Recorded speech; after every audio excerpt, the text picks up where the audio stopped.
waxaan mar labaad bogaadinayaa tiimka ay hogaaminayso Firdawso barnaamijkan sida quruxda badan soo agaasimay madaxda sharafta leh jaamacadaha aqoonyahanka badan ee halkan jooga waxaan sidoo kale u hambalyeeynaya ardayda dugsiga sare ka baxaysa nasiibka u yeeshay runtii inay munaasabadan ka soo qayb galaan oo talooyinka aqoonyahanka dhageystaan oo wax badan runtii qofku markii uu ka baxayo dugsiga sare crossroad buu marayaa marka inuu talooyinkaas helo runtii muhiim bay ardaygaas u tahay maanta waxyaabihii laga hadlayay waxyaaba baa iga raacay marka concepts ama mafaahiim baan saxaya waxaa ka mid ah maanta waxa laga hadlayay in ardayda lagu dhiirigeliyo inay bartaan xirfadaha ayadoo aan la kala saarin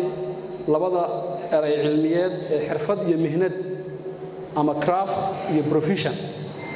ardayda waxa laga hadlayay oo loo sheegay inay xirfadaha bartaan dad badan waxay ku dhaliilayeen inaysan ceeb ahayn in dhagaxa la jabsho ama kabaha la tolo ama birta la sameeyo ama dawaarka laga shaqeeyo ama beeraha laga shaqeeyo arrimahaas runtii inay kala cad yihiin baa wanaagsan saaxiibada jaamacaduhuna hadda doonaa haddii arrintu ay tahay craft ama xirf yadawiya jira xirf waxa jira badan oo muhiim ah bulshada oo muhiim ah xirfadu waa arrin u baahan talent qofku leeyahay iyo tababar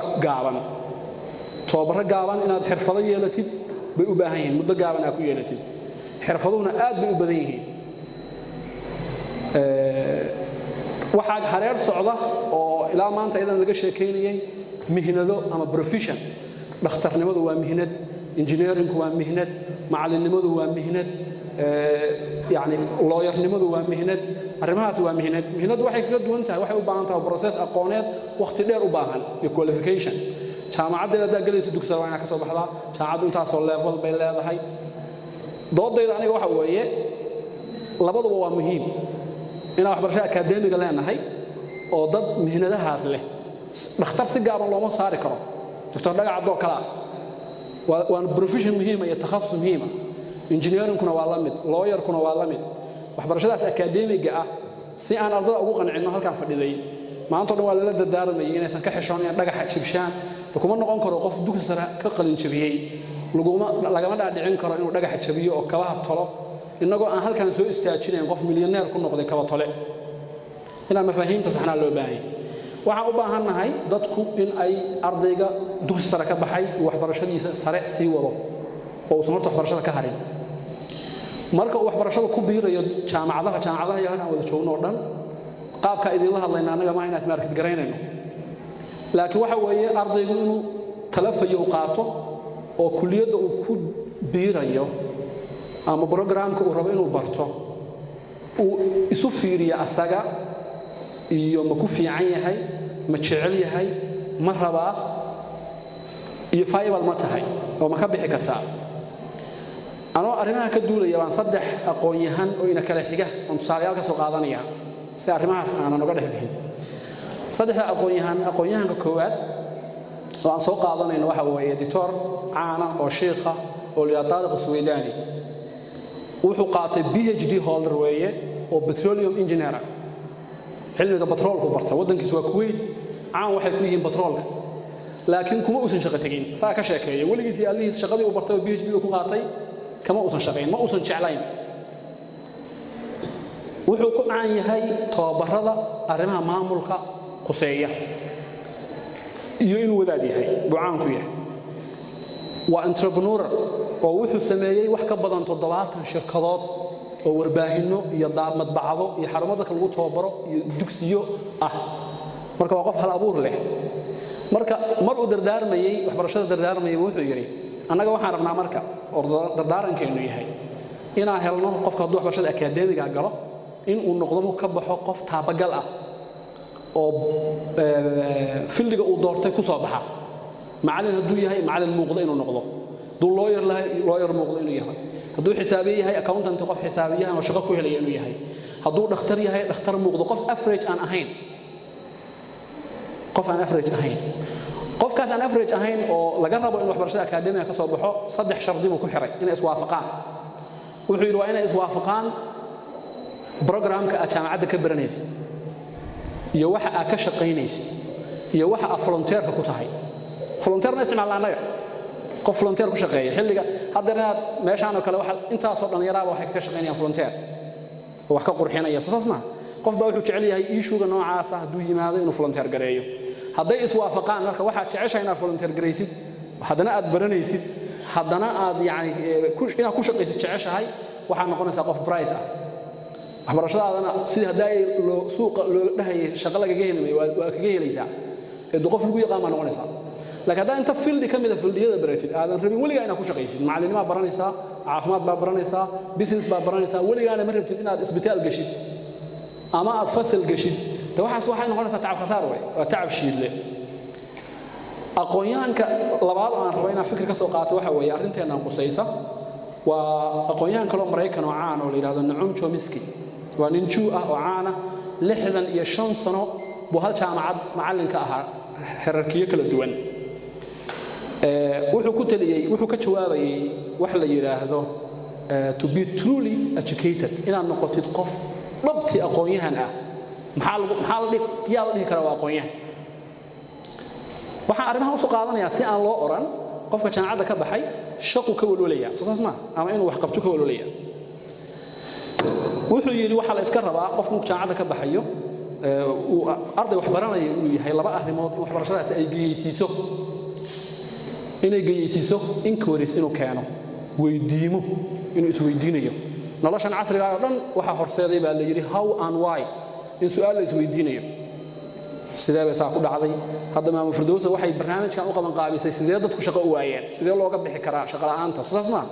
wacyiga sidee wax looga bedeli karaa in ay waxbarashada aad baranayso ka dhigto qof weydiimo isweydiinaya waxna sameynaya wuxuu yiri the modern physicist macallinka physicist taha oo casriga ah waa mid ka ardaydiisa ku yiraahdo uu yiri ninkaas 65 sano professorka ahaa it's not important what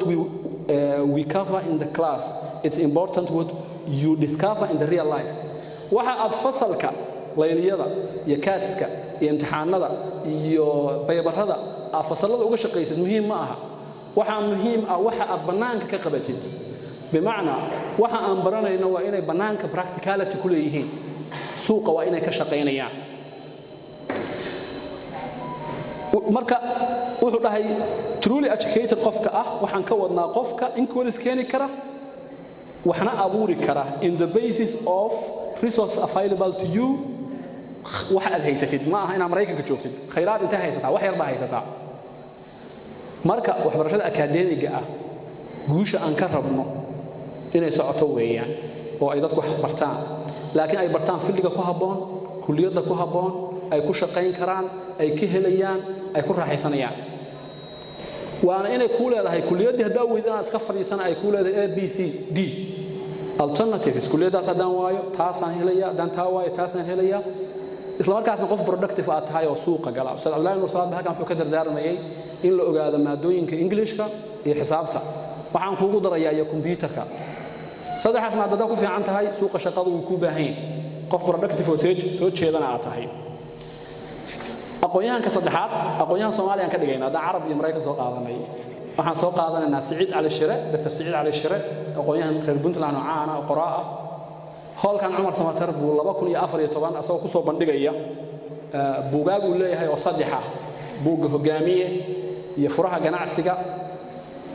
iyo buuggiisa maalgashiga xalaalka ah albaabka maalgashiga xalaalka ah baa wuxuu ka sheekeeyay sababihii ku kalifay inuu buugtaas qoro wuxuu yiraahdo Ingiriiska macallinka ah baa college baan dhigaynay aqoonyahankii wax barayay ardayda oo dhan baa la jamciyay waxa loo sheegay in cilmi baaris soo baxday cilmi baaristaas waxay oranaysaa qarniga soo socda waxa ummadda kaliya tartami karto competitive ka noqonaysaa waa ummadda laba astaamood ay dadkeedu yeeshaan leadership oo hogaaminta ah iyo entrepreneurship oo riyadada al-a'maal in fursadaha ganacsiga la abuuro qof waxa jira magaalada markuu soo yimaado hal mar garanaya baahiyaha aan qabno hawlkan markuu soo galo wax fudud oo uu ka ganacsan karo oo uu fursad ka sameyn karo sidaa daraadeed waxa dib loogu design gareeyay waxbarashadii sare ee Ingiriiska oo dhan in hogaamiyayaal la soo saaro iyo in dad entrepreneurs la soo saaro oo fursado ganacsi abuuri karaya intaanaan idin oran marka kabaha tola oo dhagaxa jabiya oo wax shaqo fiican laakiin shaqo faayibal ah oo dadka hadda haysta ay nolol yani qiimo leh ku nool yihiin ma aha waxaan ku talinaynaa in technology-ga ardaydu ay bartaan oo computer science qof walba application inuu ka yaqaano maanta dad dhalinyaro ah oo da'aadeenna ah baa billions waxay ka sameeyaan application yar yar markaan saas leeyahay xirfadaha ma diidayo adoo jaamacadda dhigta oo dugsiga sare dhigta baa waxa loo baahan yahay inaad macadka korontada iyo farsamada baratid technician noqotid oo motorka si loo furfuro baratid gabadhu ay farsamo yani xirfad badan yeelato oo gurigeeda ay ku samayso qalabkii halkan cosmeticska dabiiciga ah la soo waxay ka samayn kartaa lacag badan laakiin markaynu meel ka hadlayno inaan meelaha kale oo dhan arjaamayno aniga waxay ila tahay wax aan nolol aan balance ahayn aan kala saarno marka craftska iyo professionalska aan la'aantood nolosha soconaynin haddaan u noqono 1999 jaamacadda bariga afrika aan afkeeda hadda ku hadlaya jaamacadda bariga afrika jaamacaddii labaad oo Soomaaliya dib loo furay ahayd yani 1999 inta badan 2000 iyo wixii ka dambeeyay jaamacadu hana qaadeen 2000 aqoonyahankan haysanay wuxuu ahaa aqoonyahankii laga soo gaaray Soomaaliya la foole macallin walba intaas un bay ahaayeen inta gaabkaas inta ku jiray dadku wixii wadanka ka cararay iyo waxbarashada xataa revive bay sameynaysa dugsiyada sare dib loo furayay maalintaas baahidii taagnayd iyo maanta jaamacaduhu ma dabooleen misamaya inaynu ku qiimeeyno way wanaagsanaan lahayd qofka dugsiga sare oo kale hadda ka shaqeeyo uu garan karaa macallimiinta wadanka hadda soo saara macallin xisaab iyo physics iyo chemistry iyo biology marba wuxuu ahaa reer oo macallin hore oo la foole ka baxay in la raadiyo ma aan qof kale la helaynin maanta waxay ka soo baxayaan jaamacadaha dalka waana profession muhiim ah ma oran kartid ha aadinina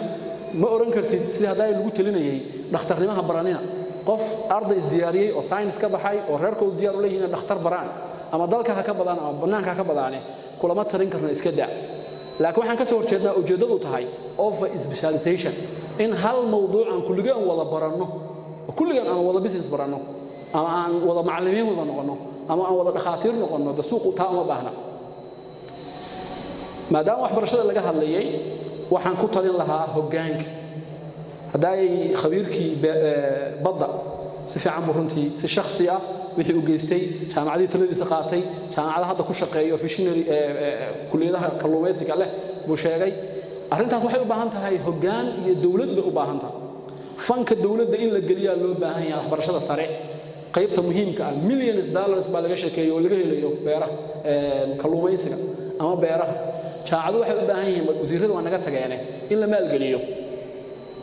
hadaa dreamka aan jecelnahay kulligeen qofka jaamacada joogay oo qof ummadda ka mid ah jaamacaduna waa institution ummaddu leedahay barnaamijkan markii fardood soo jeedisay waa taageernay sponsorskan ka mid noqonay waa taageereynaa in dadku ay farsamada bartaan wadanku uu sida uu yahay hadda ka baxo waxbarashadu dib inta loo eego qaabka hadda ay u socoto wax laga bedelo laakiin waxa u baahanahay in realistic la noqdo oo waxbarashada fan lagu bixiyo jaamacadaha fan allocation la siiyo dadku sida ay shirkadaha u maalgashadaan jaamacadaha loo maalgashado koorsooyinka naadirka ah ee beeraha iyo xoolaha iyo kalluumaysiga oo kale dawladdu ay si deliberate u maalgeliso laakiin qofka institution waxbarasho wada oo asagu suu ilaahay og yahay ku wada yani ina maalin fikir loo la yimaado aniga arrintaas ilama wanaagsana aad baa u mahadsantihiin jaamacaduhu runtii way dadaaleen jaamacadda bariga afrika astaan waxa u ah oo fishinkeeda ah in yani wadanka laga saaro dhibaatada ku jirto waxbarashadan lagu base gareeyo baahiyaha wadanka ka jira ardadana loo profile gareeyo intii la awoodo gobolada waxbarasho tacliinta tertiary-ga ama tacliinta sare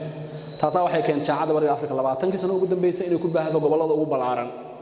dalka waxay ka jirtaa jaamacadda bariga afrika kambaskeeda weyn Boosaaso ku yaala Garowe Qardho Gaalkacyo Galdago Buuhoodle Ergaabo waxa la balan gareynayaa inay laga furo Muqdishona kulliyadaha hadda laga soo sheekeeyay badankooda way leedahay tala kastoo naloo soo jeedin insha Allah waa dhageysanaynaa ardadana waxaan jecelnahay in ay si degan kulliyadaha u kala doortaan jaamacadii ay jecel yihiin iyo kulliyadii ay jecel yihiin ay dhigtaan laakiin ay noqdaan waxbarashada class kaliya aysan ku ekaane qofku isku dayo inuu wax volunteer gareeyo